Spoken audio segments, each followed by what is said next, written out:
بسم اللہ الرحمن الرحیم۔ السلام علیکم دوستو، SEO گلوبل میں خوش آمدید۔ انٹارکٹیکا، جسے فروزن کانٹیننٹ یا منجمد براعظم کہا جاتا ہے، برف سے پوری طرح ڈھکا ہونے کے ساتھ ساتھ یہ خشک ترین براعظم بھی ہے۔ یہی وجہ ہے کہ اسے سفید صحرا یا وائٹ ڈیزرٹ بھی کہتے ہیں۔ یہ اتنا خشک ہے کہ سال میں صرف 51 mm کے قریب بارش ہوتی ہے اور وہ بھی گرتے ہی برف بن جاتی ہے۔ یہ دنیا کے سب سے جنوبی سرے پر واقع ایک بہت وسیع اور بہت پوری اسرار جگہ ہے۔ یہ اتنی پوری اسرار کیوں ہے، یہ ویڈیو میں آگے چل کے ہم آپ کو بتائیں گے کہ آخر ایسے کون سے راز ہیں جو انٹارکٹیکا کی برف تلے دبے ہوئے ہیں اور وہ اس جگہ کی پوری اسراریت کو بہت بڑھا دیتے ہیں۔ یہ دنیا کا 5واں بڑا براعظم ہے جو تقریباً 14 ملین مربع کلومیٹر کے رقبے پر محیط ہے۔ یہ یورپ سے تقریباً 1.3 گنا بڑا ہے۔ اپنے سخت ترین ماحول اور موسم کے باوجود انٹارکٹیکا سائنسدانوں، ریسرچرز اور نیچر لورز کے لیے منفرد توجہ کا حامل ہے۔ دوستو، اگر بات کی جائے انٹارکٹیکا کی آب و ہوا تو یہ زمین کا سرد ترین مقام ہے،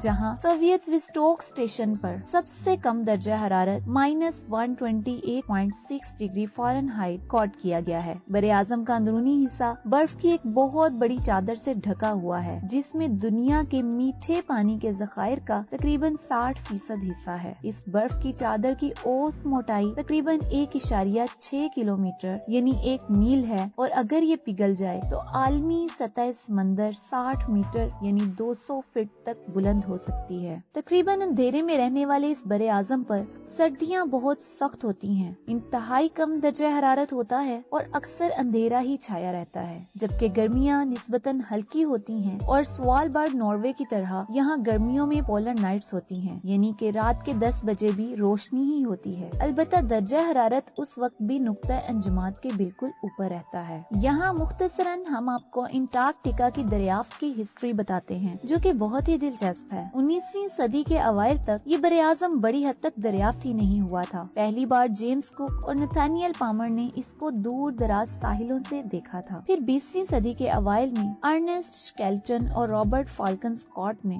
بڑی مہمات کے ذریعے اس کے اندرونی حصے کی تلاش شروع کی اور نقشے بنانے شروع کیے۔ سب سے مشہور کہانی شکیلٹن کی ہی ہے۔ اس کا جہاز اس وقت برف میں پھنس گیا جب وہ اس سرزمین سے صرف 100 میل دوری پر تھا۔ شکیلٹن اور اس کی ٹیم نے جہاز کو نکالنے کی ہر ممکن کوشش کی اور اس کے لیے برف کی کھدائی بھی کی، لیکن کامیاب نہ ہو سکے۔ اب ان کے پاس انتظار کے علاوہ اور کوئی راستہ نہیں تھا۔ انہوں نے سخت سردیوں کے دنوں میں 6 مہینے تک انتظار کیا۔ بالآخر ان کا جہاز موسم کی سختی اور شدت برداشت نہ کر سکا اور کچلا گیا، لیکن یہاں یہ بات قابل ذکر ہے کہ اس مہم کی تمام ارکان بے پناہ مشکلات کے باوجود زندہ بچ گئے، کیونکہ انہوں نے مصیبت کے عالم میں ناقابل تسخیر انسانی جذبے کا مظاہرہ کیا تھا۔ آئیے اب ہم آپ کو بتاتے ہیں کہ آخر یہ جگہ اتنی پوری اسرار کیوں ہے اور وہ کون سے حیرت انگیز حقائق اور ایسے راز ہیں جو گزرتے وقت کے ساتھ ساتھ اس جگہ کی پوری اسراریت کو بڑھاتے ہی چلے جا رہے ہیں۔ تو سب سے پہلے ہم بات کریں گے انٹارکٹک پیرامڈز کی۔ دوستو، آپ نے مصر کے پیرامڈز کے بارے میں تو سنا ہی ہوگا، لیکن کیا آپ جانتے ہیں کہ انٹارکٹیکا کی برف تلے بھی ایسے ہی انسانی ہاتھ سے بنے پیرامڈز دریافت ہوئے ہیں؟ یہ دکھنے میں بالکل مصری پیرامڈز کی طرح ہیں۔ ان ہیومن میڈ پیرامڈز نے سائنسدانوں کو